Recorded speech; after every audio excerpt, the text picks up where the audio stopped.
नमस्कार, आप देख रहे हैं न्यूज 24। आपके साथ मैं हूं रवि ठाकुर। शुरुआत इस वक्त की बड़ी खबर से करें। फर्जी बर्थ सर्टिफिकेट केस में रामपुर एमपी एमएलए कोर्ट का बड़ा फैसला। आजम खान को 7 साल की सजा सुनाई गई है। वहीं आजम खान के बेटे अब्दुल्ला को भी 7 साल की सजा सुनाई गई है। वहीं तंजीम फातिमा को भी 7 साल की सजा सुनाई गई है। तीनों आरोपी थे। साथ में 15-15 हजार का जुर्माना भी लगाया गया है। तो यूपी की सियासत से जुड़ी हुई ये बड़ी खबर हम आपको बता रहे हैं।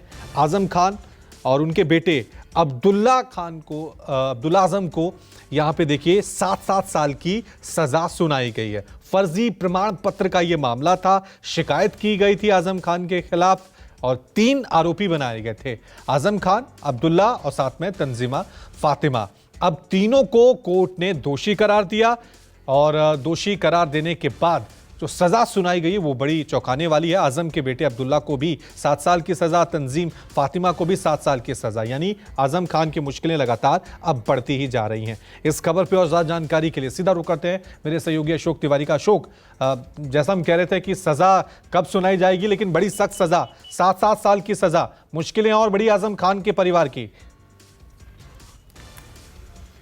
देखिए, निश्चित तौर पर दरअसल ये पूरा मामला जो आजम खान के बेटे अब्दुल्ला आजम है उनके 2 जन्म प्रमाण पत्र से जुड़ा हुआ मामला था और बीजेपी के नेता आकाश सक्सेना की तरफ से इस पूरे मामले की शिकायत भी रामपुर में जो प्रशासन है उससे भी किया गया था और बाद में कोर्ट में ये पूरा मामला गया था और आकाश सक्सेना इस पूरे मामले के पैरोकार भी थे।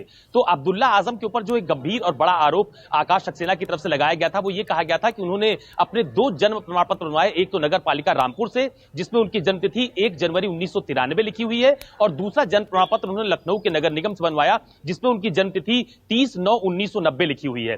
इसी को आधार बनाते हुए पूरा मामला कोर्ट में पहुंचा था और उसकी पैरवी भी काफी लंबे समय से चल रही थी। हालांकि इस बीच में जो आजम खान और उनके परिवार है उनकी तरफ से भी अपनी दलील कोर्ट के समक्ष पेश की गई थी और पूरी सुनवाई पूरी हो चुकी थी और आज का दिन नियत किया गया था कि आज इस पर कोई बड़ा फैसला सुनाया जा सकता है, आज इसमें कोई कोर्ट की तरफ से बड़ा निर्णय आ सकता है। तो सुबह इस पूरे मामले की सुनवाई होने के बाद आजम खान, उनके बेटे अब्दुल्ला आजम और उनकी पत्नी तंजीम फातिमा को 2 जन्म प्रमाण पत्र के मामले में पहले दोषी करार दिया गया।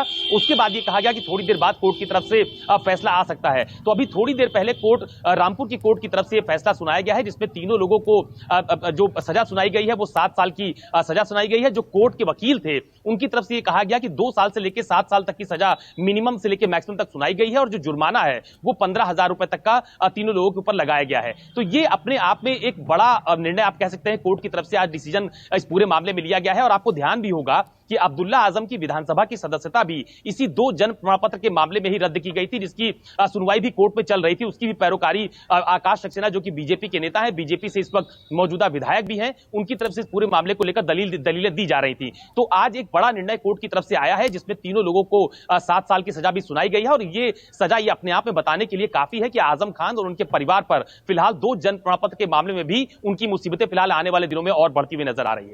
लेकिन अशोक, ये कह सकते हैं कि आजम खान एक केस से निकलते हैं, दूसरे केस में उनको सजा होती है, एक केस में जमानत मिलती है, दूसरे केस में वो फिर जेल चले जा रहे हैं।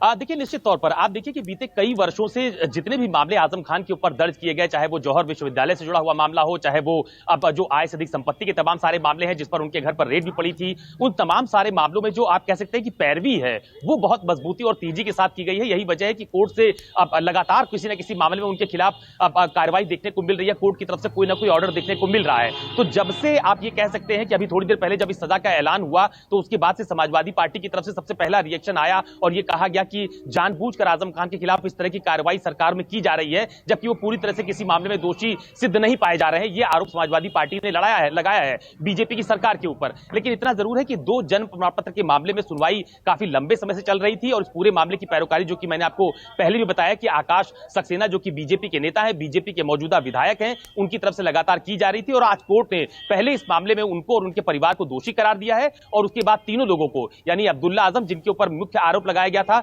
2 जन्म प्रमाण पत्र के मामले में, इसके अलावा आजम खान जो उनके पिता हैं और उनकी माता तंजीम फातिमा, तीनों लोगों के खिलाफ कोर्ट से दोषी करार दिया और उसके बाद सजा का ऐलान भी किया गया है। अभी थोड़ी देर पहले ही जो आकाश सक्सेना है वो रामपुर की कोर्ट से बाहर भी निकले थे। उन्होंने ये बात कही कि ये उनकी लंबी लड़ाई की एक बड़ी जीत है जिसको आज कोर्ट के माध्यम से उन्होंने हासिल किया है। अभी थोड़ी देर बाद आजम खान भी कोर्ट से बाहर निकलने वाले हैं और ये बताया जा रहा है कि वो कोर्ट से सीधे उन तीनों लोगों को फिलहाल जेल भेज दिया जाएगा। उसके पहले क्या कुछ आजम खान कहते हैं या उनके परिवार की तरफ से क्या कुछ बयान सामने आता है, इसका फिलहाल हम लोग इंतजार कर रहे हैं। पाए। शुक्रिया शुक्रिया अशोक।